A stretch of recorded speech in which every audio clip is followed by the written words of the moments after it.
Assalomu alaykum dunyoning har qaysi saatga aziz qarindoshlar, hammalarniki kuni xayrli bo'lsin.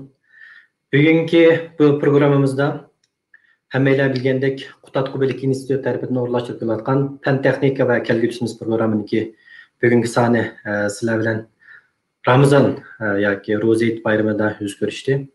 Oldi bilan hammalarniki Ro'za bayramlarini tabriklayman. Hammalarniki Ro'za bayrami muborak bo'lsin.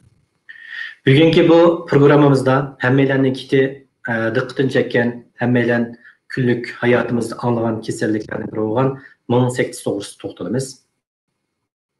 Ming sektesi yoki xalq arası bilingan ming qon tushish kasallik deb bilingan xalq arasında kasallik. Albatta bu kasalliklarniki oqibati intayin xatarlik faoliyat hatta o'limga olib borgan kasalliklar.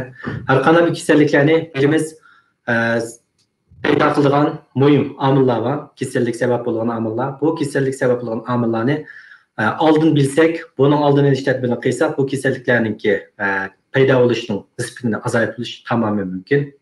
Bu kesellik doğrusunda tepsili to'xtalish maqsadidan bugün ekranımızga iki aziz mehmonimizni taklif qildik. Aldı bilan bugungi mehmonlarimizni sizlarga tanishtirib o'tay. Kanadada, yani Toronto shahrida bo'lgan dunyodagi 5 chong rak kasallik tadqiqot markazidan doktor Mehmetcan Yasin Efendi bugün bu programımıza qo'shildi. Mehmetcan Efendi, hoş geldiniz. Yani bir mehmonimiz bo'lsa, Amerikadan tibbiy tadqiqotchi doktor Hür Mihresali hanım aramızga hoş geldi. Aramızga hoş geldiniz.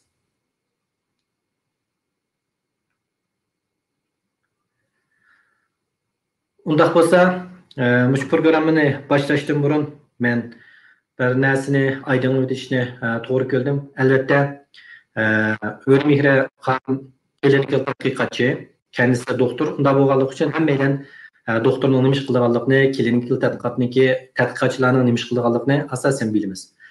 Lekin mushu doktor Mehmetcan Yasin'niki o'qish tarixini azroq so'zlab o'tish muhimligini his qilib qoldim.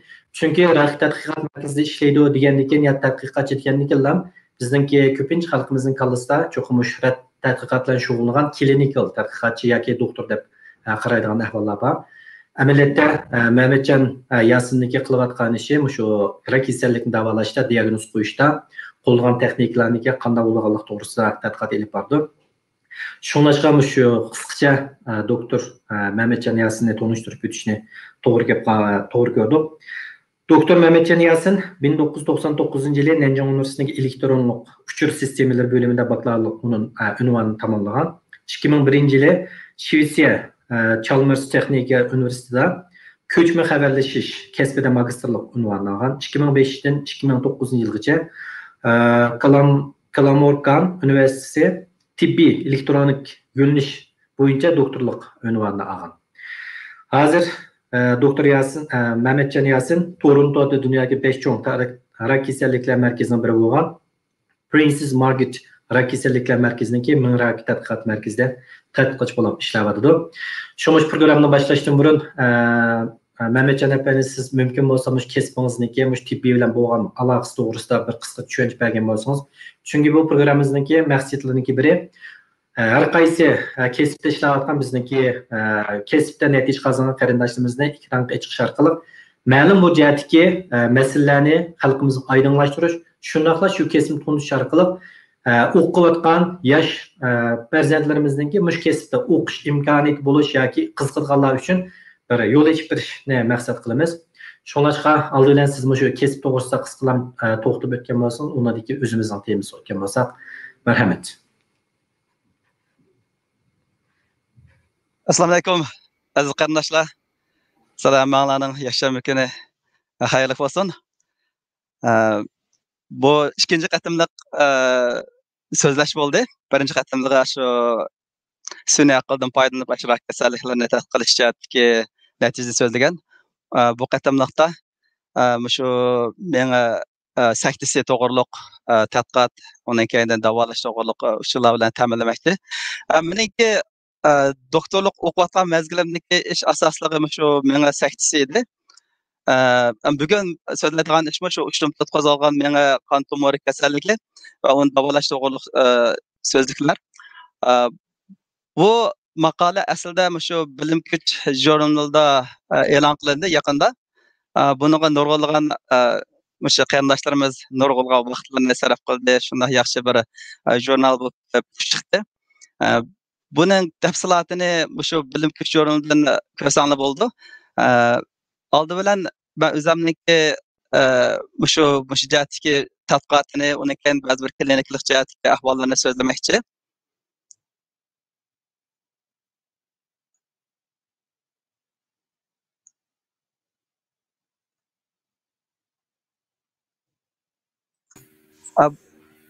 Buningda oldi bilan shu saktini bayqash va kuzatish yangi tadqiqotlar o'zimlik doktorlik jihatga ham shu Philips shirkati Philips shirkati shu mengrakiga yoki menga qancha jihatda nurg'ulg'an asboblarni yasaydi, doktorxonalarda nurg'ulg'an uskunlarni ko'rsalar. Asosida men shu jihatga tadqiqot va asbob yasash jihatga natijalarni so'zlab o'taman. Undan keyin doktor O'rmera saktning asosiy sabablari, saktning oldini olish, onun alametleri ve onun diagnoz koyuş ve qanday davolash jihatiga klinik jihatiga ahvolni so'zlab o'tdi. Doktor Namachan deganda men oldi bilan o'zimniki shu men sakkiz to'g'riliq o'zimning tadqiqot ishlarini oldi bilan qisqacha so'zlab o'tay. Men aslida baklaviylikni shu elektronics kasbida o'qigan. Keyindan shu nimani doktorlikni men sakkiz jihatda tadqiq qildim. Buningda endi men 8 bo'lgan chaqda bu butunlay doktorlik bilan munosabatlik, ammo mush uskunalarni yasash uchun nurg'unlagan odamlar ishlash to'g'ri keldi. Masalan, elektronlik kasbdagilar, kompyuter kasbdagilar, doktorlar, matematikchilar hammamiz birlashib mushu bir asbobni yasash uchun birlikda kuch chiqadigan gap. Shunga garchi meniki kasbim elektronik bo'lsa-mu, men doktorligimni mushu men 8ni qanday bayqaymiz, shunaqa qanday asbob yasaymiz, to'g'riliq shu tadqiqotni qilgan. Buni oldi bilan men bir yuz berib o'tgan bir ishni so'zlab o'tay. Men 8 qanday bo'ldi ekan degan bir uqum paydo bo'lsa deb o'ylayman. Men shu doktorlik o'qiyotgan mezgilimda meniki doktor yetakchi o'qituvchim bo'ldi. U odam jiq natija qozongan, nurg'unlagan tadqiqot markazlari va shu butun dunyoda desama shu jihatga uskun yasash har qaysi jihatlarda tunilgan. Hatto Philips shirkatiga nurg'unlagan mablag' sep tadqiqotni birga qilsak deb talab qilib birga qilayotgan kishi edi. Doktorlik o'qitmasining ikkinchi yilida bir cho'ng taqdirlash nemasi yig'ini ochilmoqchi bo'lib, u odamni taklif qilindi. U odam yo'lda ketib beribla, to'satdan yiqilib tushdi. Shuning bilan u yetakchi o'qituvchimni doktorxonaga tizdan olgan chog'da shu menga saktisi bo'libdi, ya'ni menga qon tumor yerlashib bo'lib, shu doktorxonada davolandi. 6 oygacha o'zining nima yeganini bilmaydi, hatto o'zining ayolini tunimaydigan gap. Men 1,5 yildan keyin ko'rishdim. 1,5 yildan keyin ko'rishganimda u odamning shu 10 yildan ortiq qerib ketgandek his qildim. Burun intayin jasur kishi edi. Her bir ishlarni izlab qilgan chog'da kesib bilan ish qiladi. Men ko'rishgan vaqtimda bir istakan suvni ichish uchun shu qadar uzun kuch sarf qildikki, shunday tashlikda. Men shunday his qildim. Bu men jafo tortdim doktorlik o'qish mezgilimda, lekin bu kishining ahvoliga qarab shunday menga bir ilhom tug'ildi. Mujdat mazat bir tadqiqot qilib, bir qanday qilgan shuni oldigan og'il bo'ldi. Mushaqqat qilgan davlatlarda menga 8 bo'lgan kishi mushkil holat kirib topgan bo'lsa, boshqa davlatlarda-ku deb. Hamda oldi bilan buniki ahvolni so'zlab o'tay. Bir kishidan menga 8 bo'lgan chog'da shuning bilan bu kishiga jiddiy aloqa qilish orqali doktorxonaga olib bu doktorxonaga olib borgandan keyin doktorxonada CT yoki MRI shu medical uskunlar orqali u diagnoz qo'ydi. Diagnoz qo'yib, uniki saktini bayqab, uniki turini bayqagandan keyin uning keyindan andin davolash berildi. Lekin shu mezgilda shu 3 soat ichida agar davolash berilsa, shu nimaniki hujaylarniki nervlarniki o'lishini kontrol qilib oldi, ham shu kishiniki hayot qilish yoki u odamniki saqish bilan munosabatli bo'lgan davolashni yaxshi olib bo'ldi. Hatto shu nimadan keyinmi saqib chiqqandan keyinmi uzun müddetlik şu kuzatish olib berish kerak. Chunki birinchi qatimliq sakta yuz bergandan keyin ikkinchi qatimliq saktaning yuz berish ehtimolligi intayin yuqori. Shu bir jarayon bo'lib hisoblanadi. Hamda butun dunyoda bu intayin o'lish nisbati yuqori bir kasallik. Shu xalqaroliq uchurdagi statistikada 15 milyondak adam bir yilda shu saktaga yuz berdi ekan. Uniki 5 milyoni o'lib ketgan, 5 milyoni shu har xil mayib ahvol bo'lib qoldi ekan. Yoki gap qilolmaydigan, yoki qo'li tutmaydigan. 5 million adam saqlagan bilan, lekin uningga yana uzun muddat davolash berish kerak. Bu kasallik odatda yurak va miya qon tomiri kasalliklari birlashib, bular bir qon sistemasi. Chunki yurak kasalida giribtor bo'lgan kishida miyaga qon tushish ehtimolligi yuqori bo'ldi. Ikkisi bir qon sistemasi bo'lgandan keyin keyinchalik tafsil so'zlab o'tamiz. Masalan, Kanadada hisoblab aytgan chog'da shu 50 mingdan 70 mingga yaqin odam shu sakta yuz berdi ekan.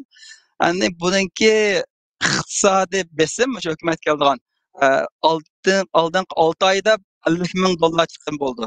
Lekin bu odam uzun muddat davolanib qolishi mumkin shu saktaniki ahvolga asosan.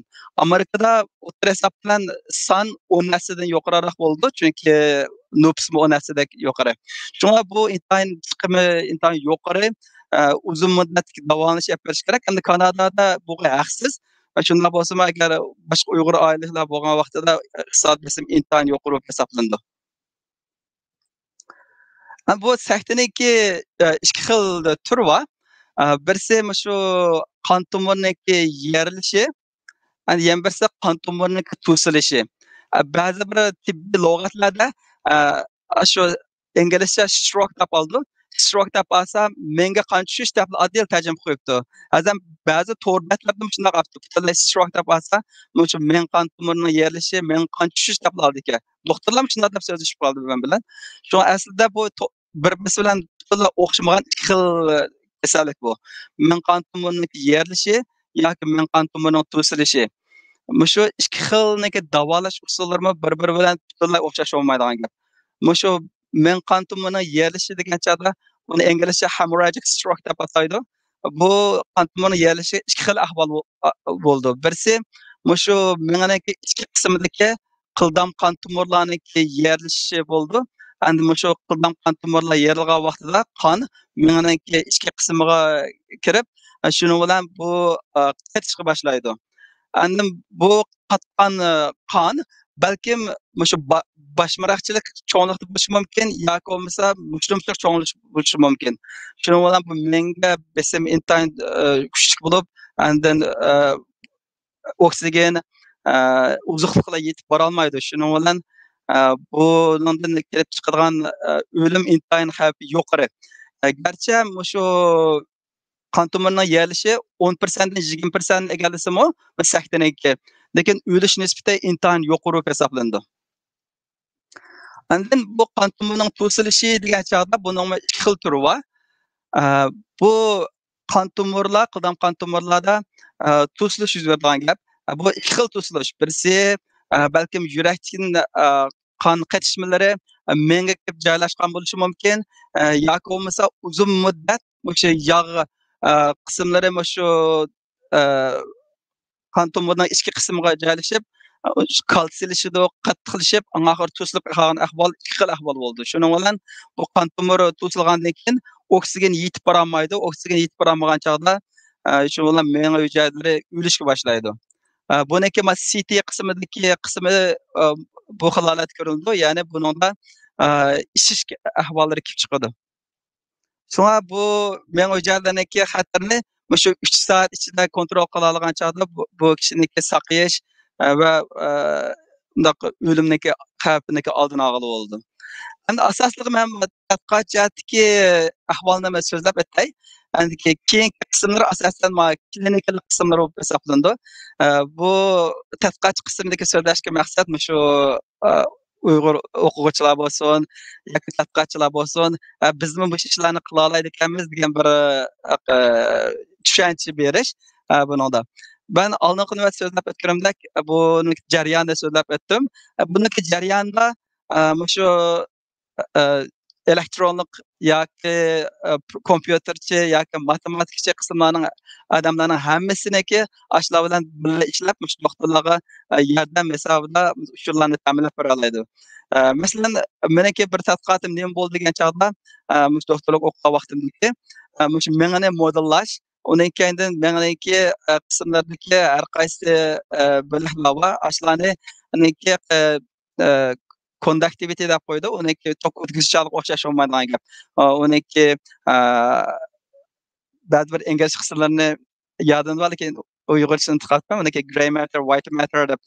Shuniki bitta qismlarni olgandan keyin shu menga qon tushgan vaqtida qon uniki odatda tok o'tkazuvchanligi yuqoriroq bo'ldi. Shuning bilan nimadan meni to'sish chiqargan chog'da farqli bo'ldi. Shuni ashuni bayqash. Yani bu kompüter yani sun'iy aql deb asosan bo'ldi. Shu kompüter programmalari orqali shu meniki qas qismlarga tushdi qon degandek shu usullardan foydalanib nimalarni oldi bilan shu tajribaxonada tadqiqot qilib boramiz. Bu asosligi shu menga saktisini uzun muddat kuzatish jihatdagi asbobi. Bu tan kichik asbob, bu tadqiqot doktorxonalarda ishlatilmadi. Men de sizlarga shu tushunchani berish. Undan keyin yana nima degan chog'da doktorxonaga borgan chog'da davomli doktor deydi, shu CT MRI ga olgan vaqtida sen midirma deb. Chunki midirgan vaqtida signalning sifatiga ta'sir etadi, balkim hatto uchirib berib qo'yishi mumkin. Meniki yana bir tadqiqotim nima bo'ldi degan chog'da shu odam midirab ketsa, shu hamallar buniki signalning sifati tushib ketdi deb shu jihatdagi uchurlarni yetkazib berish shu MRI, CT qatorliq sistemlardan. Andan yana birisi nima degan chog'da uniki turga arish. Masalan, qon shu meni tumorniki ichiga kirib ketish, ya'ni qon tomirniki yerilishi, yana birisi to'silishi dedik. Ikki turni bayqagan vaqtida andan doktorxonada u davolash olib berilgan gap. Agar shu burnaroq mush kasalliklarning turini bilib olsa, masalan, menga qon tomir to'silgan vaqtida mush ambulanslar o'qib oladigan bo'lsa, u kishiga balkim baldur dori berish kerak edi. Masalan, mush qon tomir to'silgan chog'da bir xil dori bor, uni TPI deydi. O'sha qon uyushmalarini suyuqlantirib turgan, shuning bilan qon tomiri ichiladigan gap. Lekin bu xil dorini qon tomiri yerilgan kasallik bo'lsa o'limga aparilgan ish. Shuna bu intayin xatarlik. Shuna chuqur shu kasalliklarniki turini bilish kerak oldi bilan. Uning keyin andan kasallikniki farqini asosan davolash yapirgan gap. Bizniki qilgan bir ishimiz nima degan chog'da shuning qarta bu shu men qon tomirining to'silishimi yelib ketishimi deb. Uning keyin yana bir ish nima degan chog'da shu uzun muddatli kuzatish. Mush uzun muddat kuzatish aytgan chog'da masalan hozirgi sistemda intayin ilg'orlashib ketdi. Masalan, hammamizda iPhone'lar bor. Uning keyin nurg'ulg'an biomedical sistemalar bor. Shu nafasnish, temperatura, shu yurakning so'qishi qatorliq jihat uchurlarning hammani bir sistemaga yig'ib shu o'zimizdagi telefon orqali bedimizga shu sezgu uchurlarni hammasi yig'ildi. Shuning bilan buni ya doktorxonaga yoki o'zimizniki tuqqanlarga uchur abatlab berib turgan gap. Agar bu kishilar bir yurak so'qishida bir ahvol abnormallik yuz bergan vaqtda shu amalda doktorxonalarga uchur berildi. Shuning bilan balkim bu kishini davolash ehtimoli yuqori bo'ldi. Chunki bu orqali bu og'riq uzun muddat saqlab tursin bo'ldi, chaki yiqilib tushguncha. Buniki oldi bilan men qisqacha bu bir necha sistemalarni so'zlab o'tay. Nima uchun shu uzun muddatli sistemani siz tadqiq qildingiz degan chog'da bu Philips shirkatlari shu MRI, CT qatorliq har qaysi uskunalarni yasaydi. Shu magnetik rezonans rasmlarini tortish asbobi. Bunda magnit va undan keyin radio signallari var şu orqali shu kasallikniki meniki tafsilotini ko'rgili bo'ldi. Undan keyin qon tomir to'sildimi yoki yerildimi ashuni hamma bilib bo'ldi. Garchi bu sistema allaqachon bo'lsa-mu, lekin bu sistemalar ko'pincha holatda hamma doktorxonalarda yo'q. Masalan, MRI bo'lsa necha million dollar, yana bo'lsa CT'ni davomli uzun muddat kuzatishlar ishlatib olmaydi, chunki bu radiatsiya beradigan gap. Shunlashqa biz shu kuzatish asbobi jihatda shu Philips shirkatlari intan zo'r mablag' chiqarib shu jihatga tadqiqot qilyotidi. Shunlashqa mening tajribaxonadagi tadqiqotim nima bo'lgan chog'da shuni kichik asboblar orqali oldi bilan shuni yasab chiqish. Har qanday bir tadqiqot shu doktorxonaga kirishdan burun oldi bilan tajribaxonada sinab qilinishi kerak. Har xil shaklda sinab qilinib tajribaxonada. Undan keyin u tajribaxonada o'tgandan keyin undan keyin hayvonlarda sinab qilindi. Hayvonlar sinab qilib undan o'tgandan keyin uniki shu uskunlarniki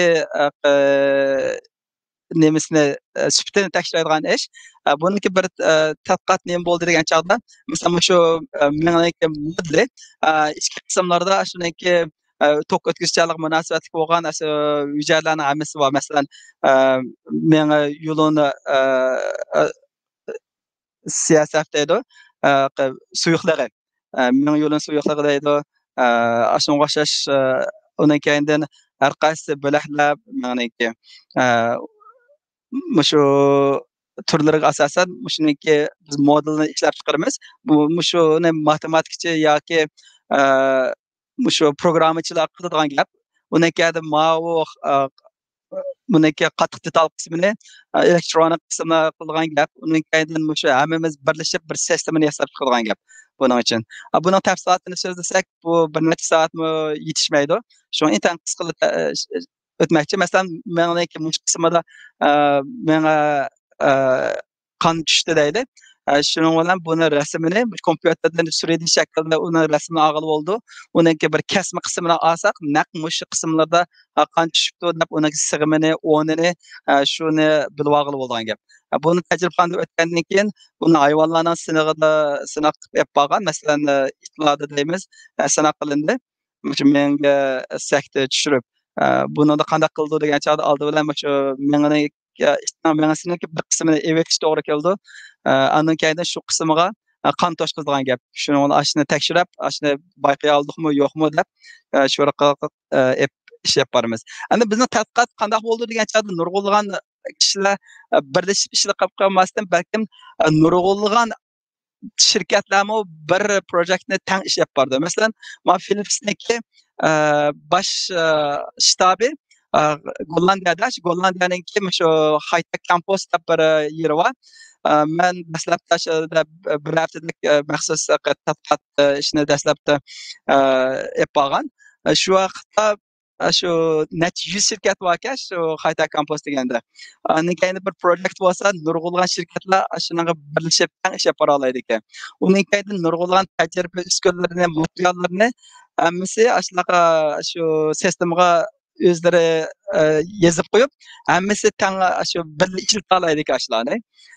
Unda bo'lgan chog'da bu boshqalarniki shu bir projektni app berish, bu jihatda intayin hamkorlashish yaxshi bo'ldi ekan. Shu bu menga bek ta'sir qilib ketgandi. Nima degan chog'da hammadan bir yerda tomoq yeydigan gap, chanaqish, shu so'zlash, hamma o'rinlar hammasi o'rtaq. Unda olgan shirkatlar bir-biridan fikr almashtirishlarni tang qilib oladi. Yana birsi endi hamma uchunlarni beryapti deganlik emas. Philips shirkatlari masalan bir yaxshi ideyani o'ttirib qo'ysa, yangi ideyani bir qurib olamdi yo 10 qurib olamdi, shuning uchun $500 dan ortiq pul beradigan gap. Yangi bo'lsa, u aminat bo'lamdi, bo'lmamdi, uni bilan chatiga yo'q. Ba'zanlar bir yilda 10-20 yangi ideyalarni o'tirib qo'yadigan gapda, bir uskunlarni yangilash uchun yoki uningki yangi funksiyasini qilish uchun qanday qilamiz deb. Shuning uchun agar u yangi ideya o'tirib qo'yilib, uni patent qilaydi deb patentga yo'llasa, u vaqtda necha ming dollar yoki undan pul keladigan gap. Shunlashqa shirkatlarda birisi nimani shu boshqalar bilan so'zlashish yoki nimani shu o'ziga olib qilish jihatdami hamda yaxshi maxsus chiniqtiradigan gap bu jihatda. Undan keyin shu tajribaxonadan o'tgandan keyin shu sistemaniki iqtidorini baholash kerak. Aniqlik darajasi deymiz, uni inglizcha resolution deymiz. Masalan, har bir telefonniki aniqlik darajasi bir-birisi bilan butunlay o'xshash olmaydigan gap. Qancha rasm tortiladi, qancha aniqlik darajasi bor. Ammo bu men 8 qarta qaysi o'rinda qancha kichiklikdagi shu men 8ni bayqag'ili bo'ldi degan narsani maqsad qilish uchun maxsus mushtaqa nimalarni asboblarni yasaymiz. Masalan bu masalan kichik robot sistemasi balkim Uyg'ur o'quvchilar buni qiziqishi mumkin. Buni bir yazliq o'quvchi bizniki tadqiqot markaziga kelib, buni yasab chiqqan, programmasini tuzab, bu Lego bu orqali shu nimani bu bir qachani ichida suv yo'q qo'yamiz. Xuddi meniki 9 kishi o'xshashib qolgan. Shuning bilan agar menga qon tomiri to'silish bo'lsa, uniki 9 kishilik tuvan bo'ldi. Agar men qon tushgan bo'lsa, 9 kishilik yuqori bo'lgan bo'ldi. Shunga o'xshash asboblarni qo'yish orqali buni 100 o'ringa qo'yib bo'ladigan gap. Har bir o'rinda uniki biz nima ekanligini bilamiz, qancha ekanligini bilamiz. O'sha sistema aniq bila oldimi, yo'qmi deb. Shuning bir oddiy bir sistema orqali bir maqola e'lon qilgan bo'ldi. Shuning bilan men o'quvchilar bilan tang birga qilishib, men uni yetakchi bo'lib birga qildik. Shuning buni maqolasini bir maqola bitib chiqqan bo'ldi. Shuning bilan keyincha uni taraqqiy qildirib, shu ideyaga asosan Shveysariyadagi bir shirkat bizga mablag' soldi. Shuning bilan ular maxsus $70,000 bir robot yasab chiqdi. Mashina zat qaysi o'rniga yasab qo'yamiz, ashunaki aniq darajasini qanday belgilaymiz deb. Buni da taxmin aniq bo'lgan gap, biz program tuzash ham ishlarni qilib, endi bu sistemalar hozir shu setilyapti bu jihatda. Robot sistemasi emas, shu menga qancha tekshiradigan sistema. Lekin bu hozir yana doktorxonada emas, tajribaxonalarda har qaysi o'rinlarda ishlatilyapti. Biz shu menga degan vaqtimizda haqiqatan odam badanidagi eng bir murakkab bir organ. Garchi qarasak intayin kichik, odam massasiniki balkim 5% egallaydi. Ammo bütün badandan shu yurakdan chiqqan qonniki 20%ni shu mengaga boradigan gap. Uning keyinda buning ichida nurg'unlagan qon yo'llari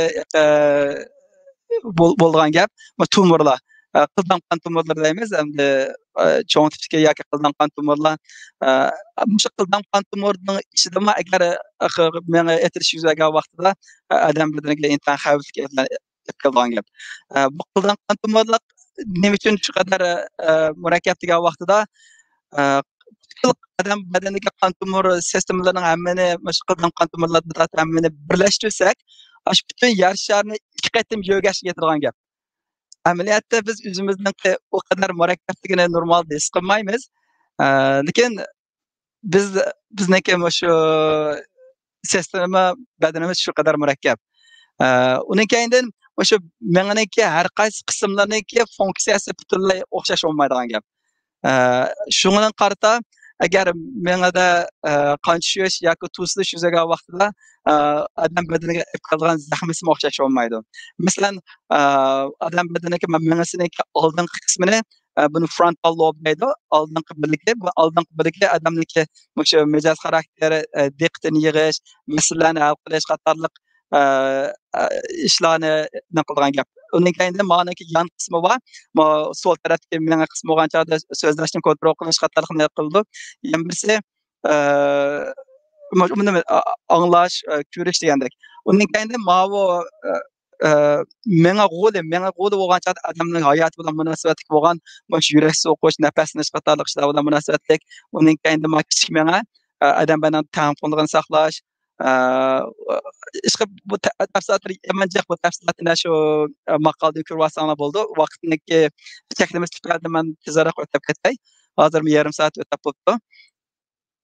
Uning keyinda shu kasallik alomatlari qanday yuz berdi degan chog'da shu menga o'xshash bo'lgan qismlariga bo'lgan qon tushish yoki to'silish alomatlariga asosan shu odam badaniga bo'lgan nimasi butunlay o'xshash olmaydigan gap. Masalan, odamning man aldan qismda so'zlab o'tgandek, masalan buniki kichik miyani yuz bergan chog'da odam badani tamponli bilan munosabat dedim. Odamda badanda tamponliq sizlik yuz berdi. Bu xil ahvol qanday degan chog'da masalan ikki qo'lingizni tang ko'taring desa, tang ko'tarmasdan balkim bir qo'li ko'tarilib, bir qo'li ko'tarilmaydigan ahvol yuz beradigan gap. Undan keyin meniki mas so'l tarafga yuz bergan chog'da desakda gap qilolmaydigan ahvol bo'lgan gap. Hatta ig'roq bo'lgan chog'da meni ichki qismida yuz berib, hushidan ketish qatorliq ahvollarni yuz berdi.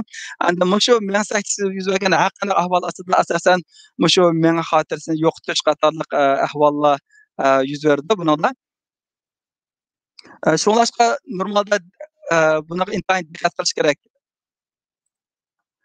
Yana birisi mushu rehab deydi inglizcha. Mushu uzun muddatlik davolash ishida qandaq tadqiqotlar olib boriladi degan chog'da, masalan buningda mushu odam miyasiga nurg'ulg'an elektronlik uskunlar qo'yildi. Buningda shu odam miyasidagi uch signallarga asosan buniki o'rinlarni har qaysi qismlaridagi ahvollarni bayqash ahvoli bo'ldi. Masalan, mushu xil ahvolda biz qanday ishlarni yapardik degan chog'da, mushu odam miyasidagi 800 ga vaqtda o'ziniki nemisini yo'qotib qo'ygan gap asl qobiliyatini. Asli keltirish uchun har xil usullarni qo'llandi. Bir usul nima degan chog'da biz miyada bir yangi emotiv deydigan bir mushu uskunlarni qo'llandik. Buni bilan qanday qilamiz degan chog'da oldi bilan saq odamdan ishlatdik. Masalan, odamlarga so'zligimiz bir harflar masalan ABCD debdi. Undan keyin uni o'ylab kompyuterga chiniqtirgan gap. Sun'iy aql shaklida. Uni chiniqtirgandan keyin ana u odamni maxsus chiniqtirib qo'yganda ayrim o'yga qo'yib, undan keyin o'sha odamni o'ylandiramiz. Shu harflarni o'yla desak ABCD deb o'ylasa, shu kompyuterga o'sha harflarning hammasi yozilib chiqadi. Bu yangi tadqiqot emas, shu 2010-2013 yillardagi qilgan tadqiqot natijalari hozir uniki ilg'orlashib ketdi. Undan keyin shu miyani modellashtirish deydi. Miyani modellashtirgan chog'da hammasi bir necha sistemalarni birlashtirib ishlatiladigan gap. Masalan, CT, MRI'lardan foydalanib odamning miya modelini olgandan keyin undan keyin boshqa magnetik yoki elektronlik uskunalar orqali uzun muddat shuni davolash va uni shu kuzatish jihatda ishlarni olib boramiz. Undan keyin shu qanday buniki tadrijiy bunaqa taraqqiy qilish ahvolini bir so'zlab o'tay. Shu bu odamniki menga tumori bu har bir bo'lak bir nim bo'ldi, bir vaqti. Masalan, dastlabki vaqtida yangi bu vaqt bo'lgan yoki odamning sog' vaqtida intayin normal qismi bunida u bo'ldi, mening ichki qismlari. Shuning bilan moddalar yuqori bo'lgan chog'da shuning bilan meniki qon tomirlarining ichki qismiga yog'danchilari qo'yildi. Undan keyin bu kalsiylashidigan gap. Kalsiylashib yana ustixon kalsiylash degan ustixonga alnakat degan qaytishi degan gap. Qaytishgandan keyin bara bu texmo churuklashib ana bag'ansir bu to'silib qolgan gap. Buni nima deymiz degan chog'da shu ischemic stroke degani, ya'ni miya qon tomirining to'silishi. Bu ko'pincha shu yashnab qolgan avval odamlarda bo'ldi yoki qonni quyuqligi yuqori kishilarda yuz bergan gap. Ya'ni buniga 10 yil, 15 yillarcha vaqt ketishi mumkin. Lekin qayergan vaqtida bu xil to'silgan ahvollarda intayin zo'r ziyonli qo'yib hisoblanadigan gap. Shunga buni qanday qilish kerak degan chog'da oldi bilan buni xatarlik omillarni bilsak va uning oldini olsak, eng yaxshisi shu hisoblanadi. Masalan, shu bir tadqiqotda 90% rak kasali shu menga qon tushishniki oldini og'ilib bo'lgan 10 xatarlik omil bor. Masalan, bunida yuqori qon besimi, qondagi may, harakat, semizlik, tomoq chekish deganda o'xshash maraq ichish qatorliqlarning hammasi intayin muhim omil hisoblanadi. Bu 22 davlatdan statistika qilib ilingan natija. Bu bir davlatga emas, 22 davlatga nurg'ulg'an insonlardan. Shuning uchun hammadan o'rtaq. Unda bo'lgandaki masalan yuqori qon besim bo'lgan chog'da qarab boqadigan bo'lsak, shu yuqori qon besim bo'lgan odamlarning ichida masalan 73% da yuz berdi degan gap. Unda bo'lgan chog'da har bir odamning ichida shu men qon tomiri yerlish yuz beradigan gap. biz qildan qon tomirlarning yerilishi bu intayin xavfli xatar var. Onun keyin ma qondagi may yuqori bo'lgan chaqda menga qon tomirining to'silishi intayin yuqori bo'lgan gap.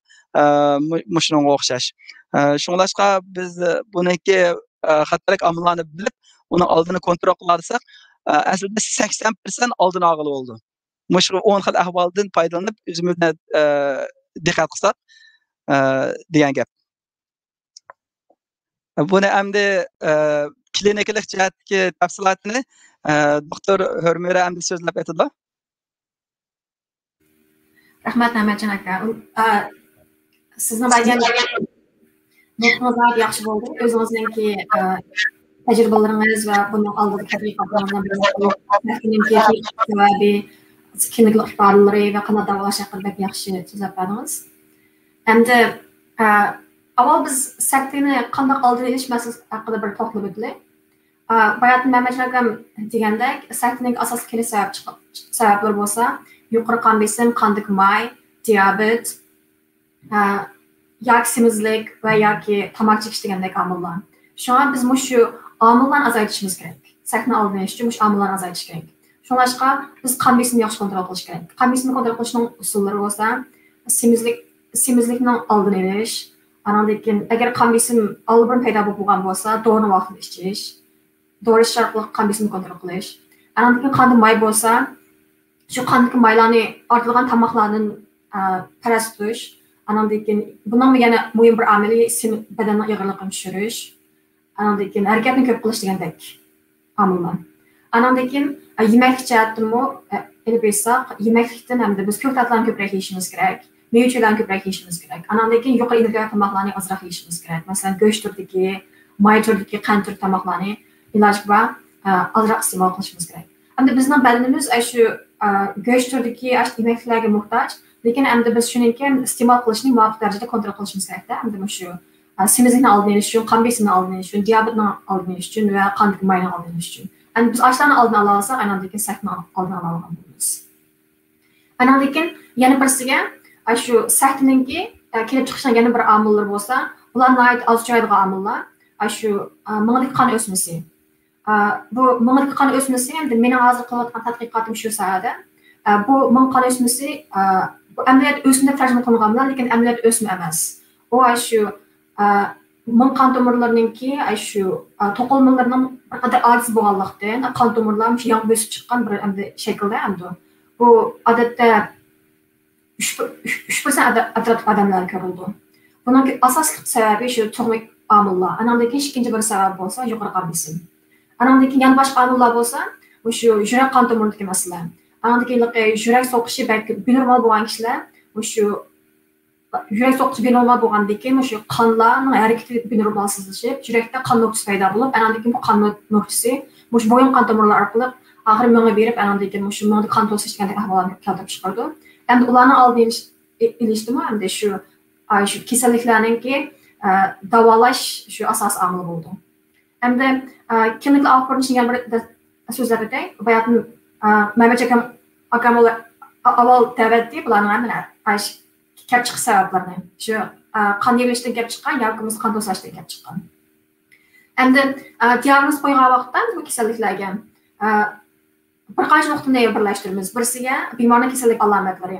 Kasallik alomatlari bayatda o'tgandek bemorlarning ya ko'rish tuyg'usi ta'sir ko'rsatadi, yoki bo'lmasa so'zlash iqtidoriga ta'sir ko'rsatadi, yoki bo'lmasa aslimsiga ta'sir ko'rsatadi, yoki yuz muskullari egizmas bo'lib qolgan, yoki bo'lmasa palash bo'lib qolgan ahvollar bo'ldi. Anandan keyin doktorxonaga kelgandan keyin doktorlar shu fizik badan tekshirishlar bilan birlashtirib, dastlabki bosqichda badanning qayerda kelib chiqqan shuni hukm qildi. Anandan keyin biz apparatlar orqali tekshirib, CT, MRI bilan tekshirib, bu qon tushgan bo'lsa, qon nega tushdi, to'silib qolgan bo'lsa, tomir nega to'silib qolgan shuni hukm qilamiz. Anandan keyin oxirida yana boshqa tekshirishlarni qilish orqali tubki sababi zotni nima chiqarib chiqamiz. Anandan keyin fizik tekshirishlar bo'lsa, bayatda o'tdim, shu alomatlarni birlashtiramiz. Ba'zi bemorlarninki harakat ispas bo'lgan, miyib ahvolga kelib chiqadi. Anki ba'zan ko'rish tuyg'usi yo'q bo'ldi, ba'zaniki yuz muskullari ispas bo'lib qolgan, gapirgan vaqtda og'iz yang tortishib qolgan, yoki kulgan vaqtda yuzning ichki tarafi o'zaro moslashmaydigan ahvolga kelib chiqadi. Anamdaki bunda avvalını biz ko'rgandan keyin darhol bemorni doktorxonaga olib borishimiz kerak. Hamda az bir qism kishilar bo'lsa, o'ziga asli kelib qoldi. Qon tomir bir mazgil to'sib qolgan bo'lsa, hamda qonning besimi yana shu o'rni ijodiga ahvollar bor. Lekin ko'pincha ahvol asla yana bemorni darhol doktorxonaga olib borish kerak. Andan keyin doktorxonaga olib borgandan keyin bemorlarni shu fizik tekshirishni qilamiz. Andan fizik tekshirishni qilib bo'lgandan keyin biz apparatni tekshiradigan gap. Apparatni tekshirgan eng avval CT'ni qilamiz. CT asosan shu qanashdan kelib chiqqan sahtiga bir yaxshi diagnoz qo'ya oladi. Andan keyin MRI'ni qilamiz. Nima avval CT'ni qilamiz deganda buning bir qancha sababi bor. Bayaqın Mehmet Cəfəm dedi, qanashdan kelib chiqqan sahta adatda 10% 20% kishi bo'lgan sahtiga asos sabab bo'ladi. Lekin oran 10% 20% bo'lsa, bu nima bu CT'ni qilamiz degan masala kelib chiqadi. Bu yerda CT'ni avval qilishimiz sabab birisiga CT qilish bir qadar asobi to'xtaydi. Ham ikkitik, anandaki ham birisiga ba'zi azon. Anandaki qanash xarakterlik sahta bu bir qadar jiddiy qaraydigan sahta. Şuna avval bu qanash sababdan kelib chiqqan, bosh sababdan kelib chiqqan, shuni hukm qilishni avval CT'ni qilamiz. Andan keyin MRI'ni qilamiz.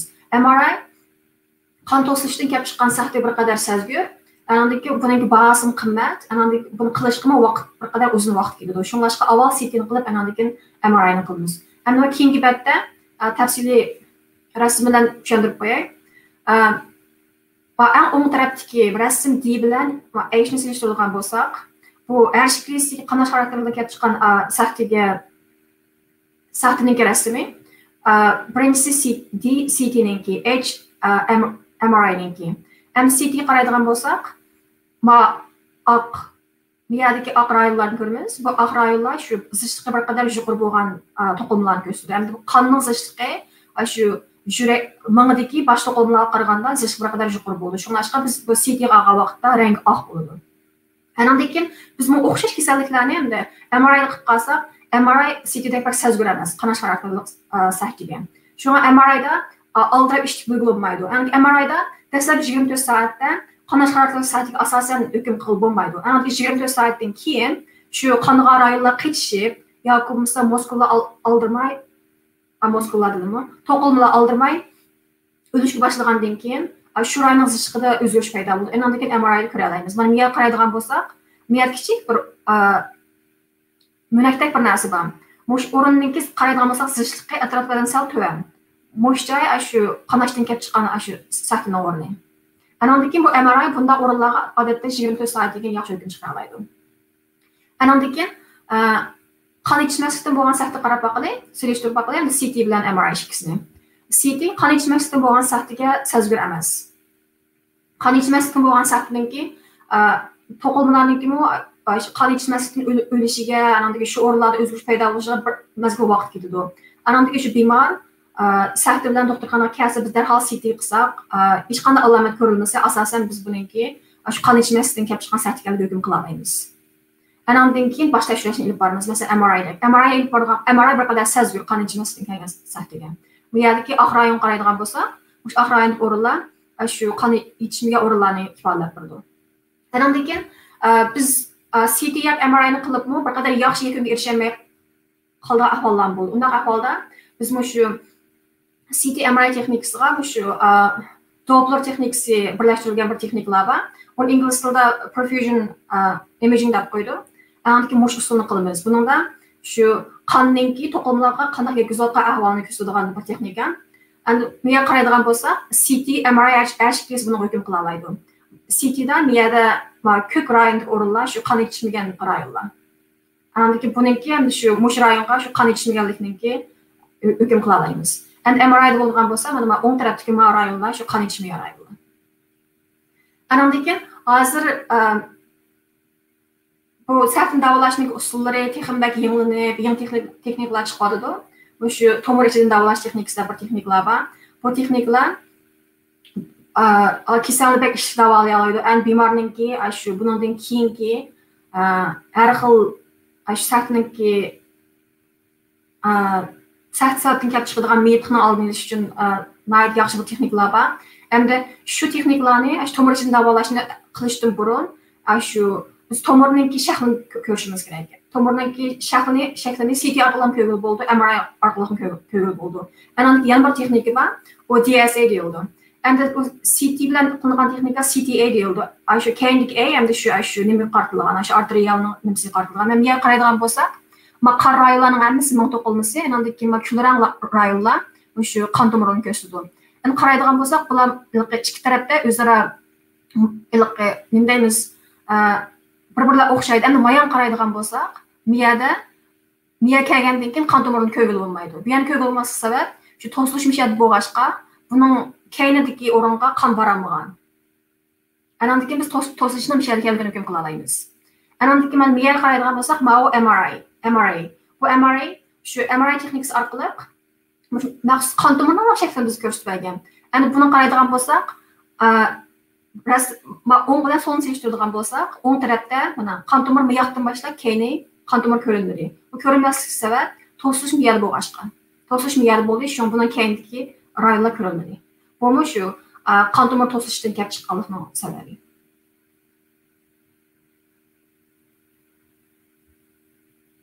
Endi yana boshqa munosib tekshirishlar bor. Bayotdagi rasmlar bizga shu to'silishning nima ekanligini deb bersa, endi boshqa tekshirishlar masalan qon tekshirishlar, qondagi mayni tekshiradigan, keyin qondagi qon tekshiradigan, yana boshqa kimyoviy moddalarni tekshiradigan usullar, keyin yurakning ultravazli tekshirish sxemasi, yurakning elektron tekshirish sxemasi, keyin boshqa tekshirish tafsilotlari bizga bu sababning zodi nima uchun kelib chiqqanligini deb turdi. Zodi nima uchun sahih kelib chiqdi degan savolga javob berdi.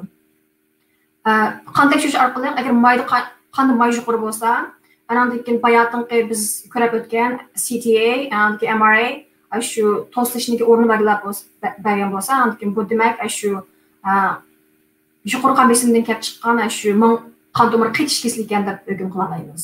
Agar bu qon tomirlarining nimasi normal, shu qon nuqtasi bor, keyin bu qondagi maymi normal, qon besimi normal, keyin qand normal bo'lsa, bu zot nuqsi nerdan paydo bo'lgan degan bir savolga javob beramiz. Endi bu savolga javob berish uchun biz yurakni tekshirishimiz kerak. Bu bayotda o'tgandek, agar yurakning so'qish ritmi egiz past bo'lsa, yurak qon nuqtasi paydo bo'lib, bu nuqta bo'yin qon tomiri orqali oxir berib mana to'silib qolgan ahvollar bor. Shunga yurakning ultravazli tekshirish sxemasi va yurak elektron sxemasi orqali yurakning iqtidoriga hukm qilamiz. Andan keyin yana bo'yin qon tomirlarini Doppler to'lqinliq tekshirish asbobi bilan tekshiramiz. Uning asosiy tekshirish sababi shu bo'yin qon tomiri to'sib qolgan ahvol bormi? Bu yer to'sib qolgan bo'lsa, ba'zi shu nuqtalar shu qon tomiri ichidan o'zligidan uzilib, mengib to'sib qolgan ahvollar bor. Andan keyin bayotda o'tdim, DSA shu xuddi CTA va MRI o'xshash yana bir hukm qilgan bir texnika.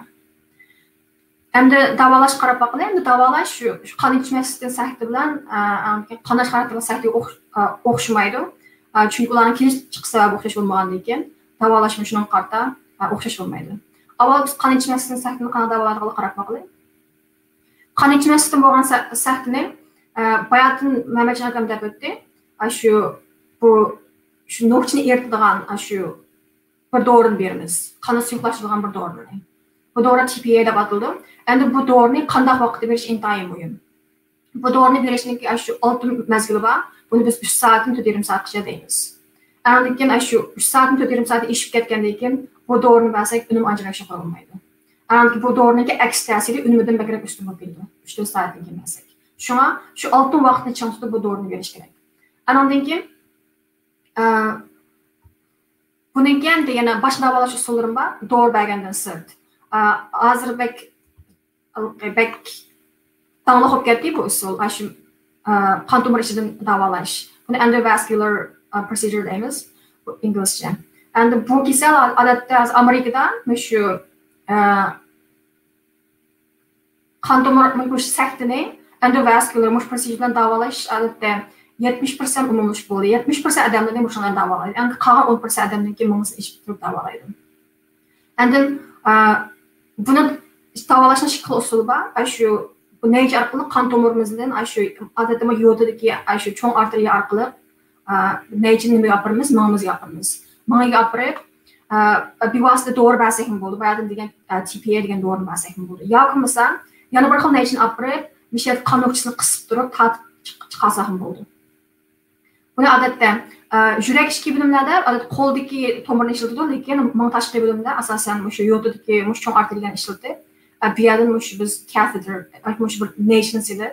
Analikin nimaga yetkazamiz, menga yetkazib turib, yoki dori opiramiz, yoki bo'lmasa no'chini bevosita tatib olamiz qon o'qishini.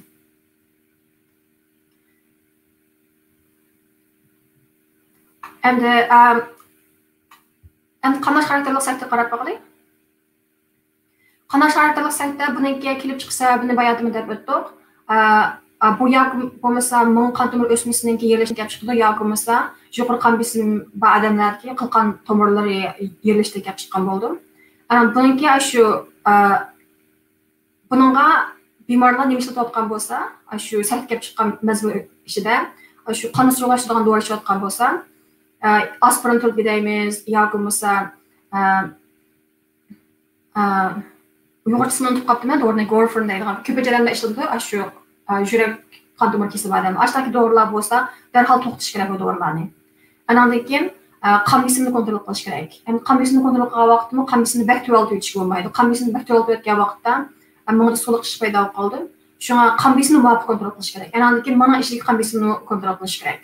Andan keyin qonashdan kelib chiqqan saktadan keyin bemorlarda qon tomirlar tortishi, andan keyin qon yetishmaslikdan kelib chiqqan sakta yuz bergan ahvol bo'lib qoldi. Shunga bunda bemorlar shu qon besimini kontrol qilgandan sirt yana qon tomirlariniki shu tarishni oldini oladigan dorilarni berishimiz kerak. Bunda alayda ahvol shu qonashdan boshqa yana shu qon yetishmaydigan ahvolga kelib chiqdi. Bu yilqi ikkilamchi omil deymiz uni.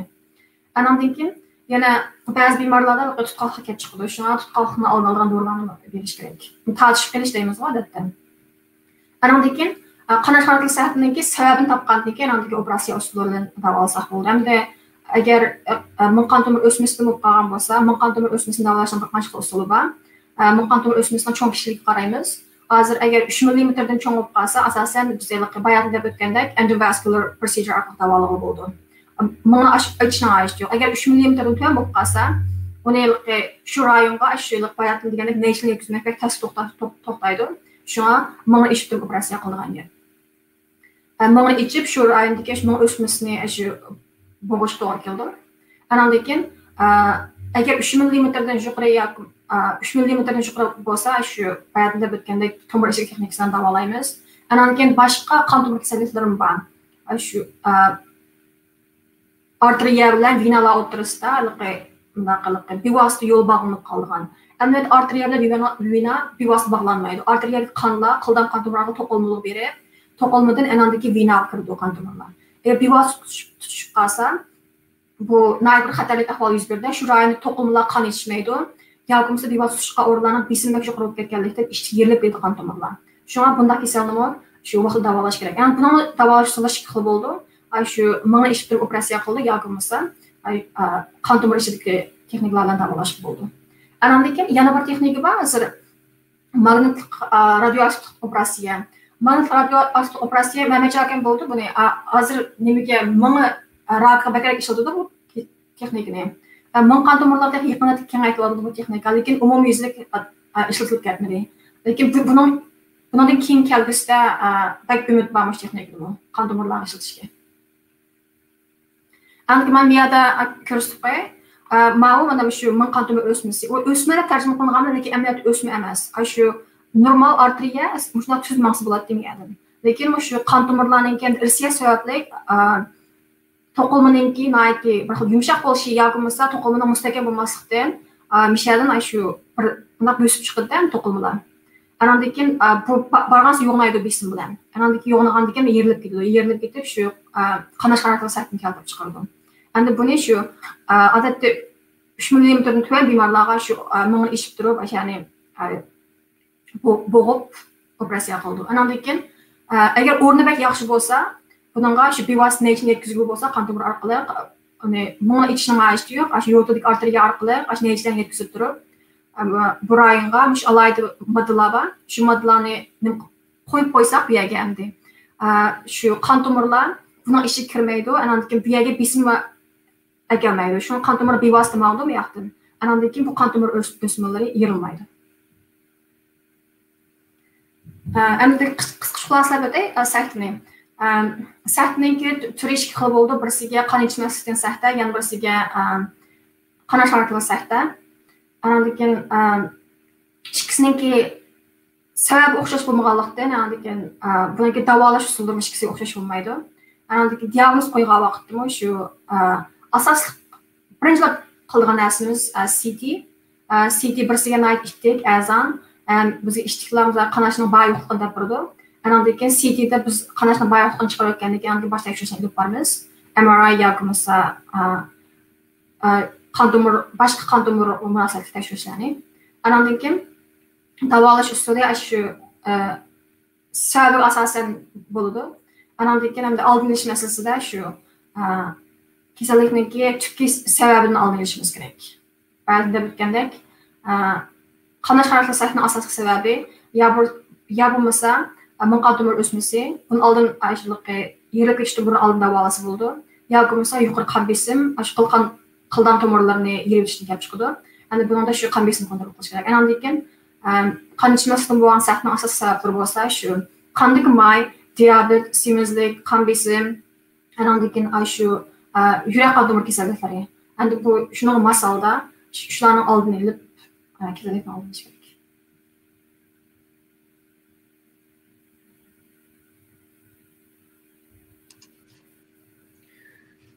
Ko'pdan ko'p rahmat.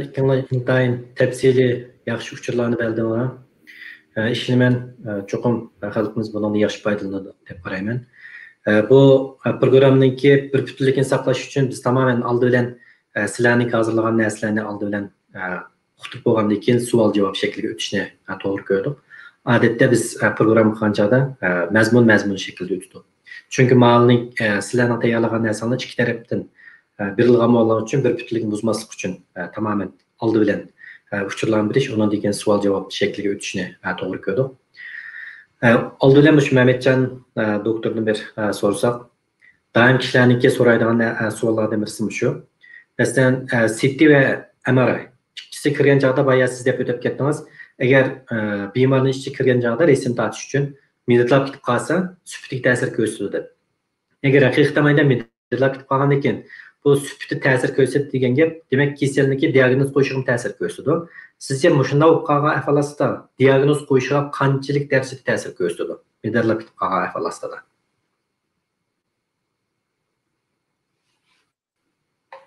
Hozir bu jihatdagi nurg'ulg'an tadqiqotlar bo'libmi, tadqiqot markazida deymiz, yoda jiq. Endi doktorxonalarda qanchalik qo'llanadi, ularni azroq bo'lishi mumkin. Hozir uni butunlay shuni to'liq hisoblab chiqargan bo'ldi. Masalan, buningdagi noise deymiz, bu sirtqi bir shovqin so'ran deymizmi? Bu odamlardan kelgan bo'lishi mumkin. Bu balkim mashina sistemidan kelgan bo'lishi mumkin. Bu balkim model shu programma o'sha rasmni chiqargan shovqin so'ran deymiz. Shu har bir manbalarning hammani hisoblab chiqaramiz buningda. Endi buniki shu sonliq ma'lumotning sifatini tamoman shuni to'liq o'lchamligi bo'ldi. Masalan, hozir bir mobil fondim bor. Qarab boqadigan bo'lsak, signalni sifati qancha yuqori, qancha tuvanga deb. Shunga asosan bizning so'zlagan ovozlarni o'xshash bo'lmagan gap. Shu medikal sistemalarda uning qarta tadqiqot asli 10 yil ilgari hali shu odam bidirgan ahvol ostida shuniki nimasini odam bidirdimi, uning qaydan qancha bidirdi degan narsani boqib bo'ldi. Lekin uzun muddatlik nim qilish tekshirish jihatdagi sistemalar bor, nima tadqiqot jihatdagi uni balki mazkur xatarli ahvolga chiqishi mumkin. Masalan, qanday degan chog'da, masalan, nafaslanish. Hozir Covid bilan nurg'ulg'an odamlar shu maxsus nafaslantiradigan gap. Yana bir turkumdagi odamlar bor, ularni butunlay o'z nafaslanolmaydigan gap. Maxsus iron cage deydi. Shu maxsus tumur uskuni bor, maxsus odam taqab qo'yib, shu nafaslanishni butunlay shu uskuni kontrol qiladigan gap. Unda bo'lgan ahvolasida shu nima unaqa nisbatan talab yuqori. Qanchalik midirdi, qanchalik midirmidi. Agar u nafaslanishi bakaroq yuqorib ketsa, nimaga o'pkini chata chiqadigan gap azroq tuvan bo'lib qolsa, u vaqtda to'liq nafaslanib bo'lmaydigan gap. Bu xil ahvol intayin xatarli ahvol. MRI, CT, menga qaragan chog'da. Chunki menga aynaga naqlishni o'ng'aylab bayqab, uni o'ng'aylab harakat qilib, manchilik harakat qilib, unda bo'lsa, buni qanday qilib asliga keltirma degan maxsus programmalar bor. Shu sun'iy aql programmalari. O'sha orqali mudrab ketgan bo'lsa-mu, ashni amaliyot asliga keltirib, uni asoslarni qaytarib ketgan bo'ldi. Lekin nafaslanishning intayin murakkab. Buniki adam ham o'pka nafaslanadigan gap, ham adam mudragan vaqtida u vaqtda chata bo'lib qoldi. U vaqtida shu vaqtida nimaga qaytadan nafaslanib, ashna to'liq tekshirib turish kerak endi. Rahmat. Demak, hozir sizdan Mehmetcan do'stingiz bor ekan. Demek sizin hozir belki uçunuzda mı şu nefesini şarkılar demek bu yeni bir izleniş doğru kıldan bir tema ekan. Mesela nefesini şu qağalı, demo resim tatib qalsa ta'sir ko'rsatmaydigan bir narsani keşif qilish. Undan yana bir narsani his qildim şu nurg'ulg'an qarindoshlarimizniki o xato bir tushuncha bor. Tibabet esa tibabet cho'qim doktorlar, sestrallar yoki şu seyyat ishlaygan odamlar ishlaydi deydigan. Ameliyatda o'sha diagnoz qo'yish ishiladigan tibbiy uskunlarda emas, undan keyin tajribaxona ishilgan narsalar demiş. Hammasida injenerlikda o'qigan kasbda, uçak texnikasi o'qigan kasbdagilar bilan tibabetliklar birlashib bir yak kelgandan keyin o'ttirib chiqargan narsalar. Shuning kasbda o'qishni xohlaydigan qarindoshlarimiz o'qib qolsa, bu bugungi suhbat nihoyat yaxshi bo'ldi deb o'ylayman. Albatta bu to'g'risida izlanishni xohlaydigan yoki to'liq o'tirib qolib oliy maktabda mush kasb o'qiyman deb niyat qilgan qarindoshlarimiz, inilarimiz, singillarimiz bo'lib qolsa, Mehmetcan bilan aloqalasanglar cho'qim ishni men qo'ldan kelish yordam qildi. Uni kim ming sektor to'g'risida tadqiqotlar shug'ullangan yoki mush to'g'risida maxsus kasb ishni o'ylaydigan tibabet o'qiyotgan bizniki nurg'ulg'an qarindoshlarimiz bor hozir. Unda bo'lib qolsa, shu doktor O'rmihralarni aloqalashib qolsam, men cho'qim ishni men yordam qildi, yo'l ko'rsatdi. Bu nihoyat foydali program bo'ldi. Unda bo'lsa biz şu O'rmihirdan bir narsani oydinlashtirib olsak, chunki programma vaqtimiz bo'lganligi uchun oldi bilan şu hozirlagan slaydlarni sunishga to'g'ri kelib qoldi. Oilada masalan bir kishidan ki 18 bo'ldi deb gumon qilgan vaqtda tunjulab nima ish qilish kerak oilada? Mush to'g'risida siz bir uqtirib bergan bo'lsangiz rahmat. Eng muhim narsa bemorninki shu nafas, lekin shu qon besimini nafasga hukm qilish, yurak so'qishga hukm qilish, ham bo'lsa qon besimini hukm qilish. Hozir ko'pincha odamlarda uyda qon besimini o'lchaydigan mashinalar bor.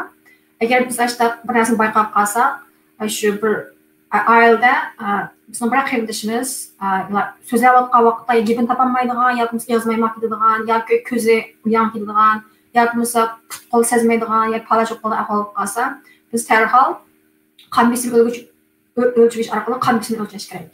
Qon besim asosan bakchiqchi ko'pincha odamlarda.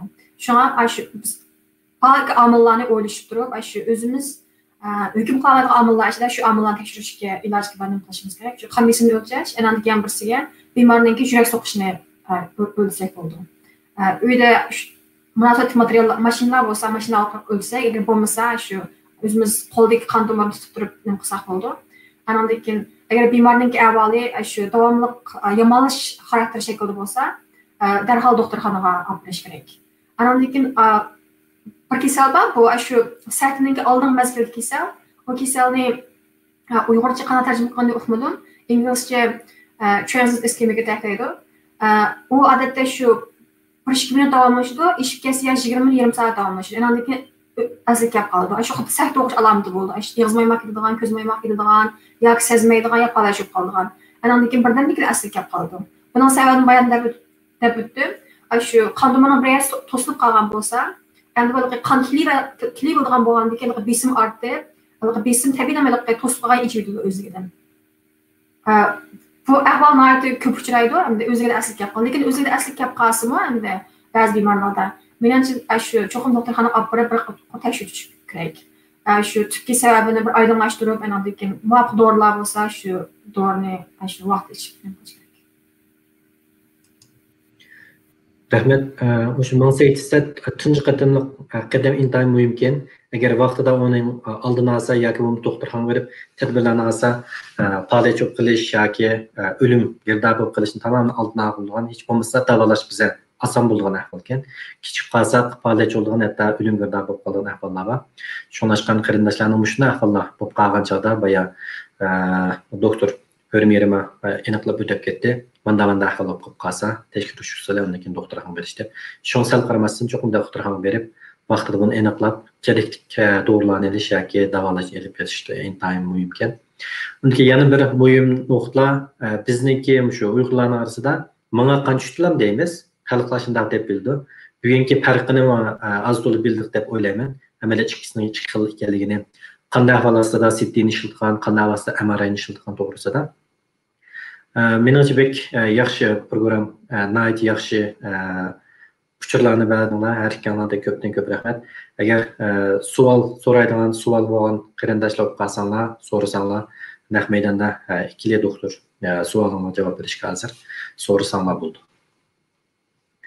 Men bir qarab baqay, agar savol so'rayotgan qarindoshlar qolsa, shu savolni deb ketib bo'lmayman qolsa, programmamizni vaqt munosabatlab ishlab tamomlasak bo'ldi.